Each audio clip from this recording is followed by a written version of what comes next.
આગામી 28મીએ બકરી ઈદનો તહેવાર આવી રહ્યો હોય જેને લઈ સુરતની ભેસ્તાન પોલીસ દ્વારા શાંતિ સમિતિની મીટિંગનું આયોજન કરાયું હતું, જેમાં સ્થાનિક વિસ્તારના તમામ ધર્મના આગેવાનો સહિતનાઓ હાજર રહ્યા હતા. આગામી 28મીએ મુસ્લિમ બિરાદરોની બકરી ઈદનો તહેવાર આવી રહ્યો હોય જેને લઈ શાંતિપૂર્ણ માહોલમાં તહેવાર સંપન્ન થાય તે માટે સુરતની ભેસ્તાન પોલીસ દ્વારા શાંતિ સમિતિની બેઠકનું આયોજન કરાયું હતું. શાંતિ સમિતિની બેઠકમાં ભેસ્તાન વિસ્તારમાં રહેતા હિન્દુ મુસ્લિમ સમાજના આગેવાનો તથા એફઓપી સહિતનાઓ મોટી સંખ્યામાં હાજર રહ્યા હતા, જેઓને પોલીસ અધિકારીઓ દ્વારા સમજ અપાઈ હતી. આ બેઠકમાં 50થી વધુ લોકો હાજર રહ્યા હતા, જેઓને કાયદા વ્યવસ્થાની સૂચના અપાઈ હતી. આગામી 28/5/2026 રોજ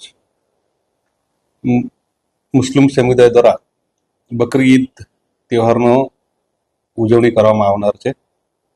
આ તહેવાર દરમિયાન કાયદો વ્યવસ્થા જળવાઈ રહે તે સારું આજરોજ ભેસ્તાન પોલીસ સ્ટેશન ખાતે મુસ્લિમ આગેવાનો તથા આ તહેવાર સાથે સંકળાયેલા ઇસમોની એક મિટિંગ કરવામાં આવી.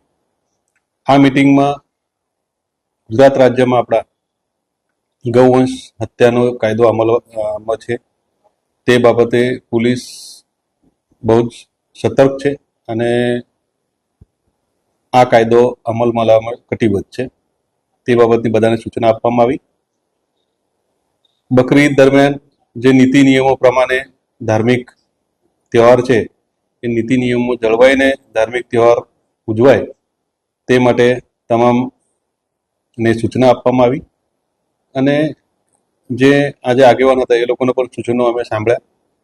એ બાબતે બંને સાથે મળી આ તહેવારમાં કાયદો વ્યવસ્થા જળવાઈ રહે તે સારું તમામને સૂચના આપવામાં આવેલ છે.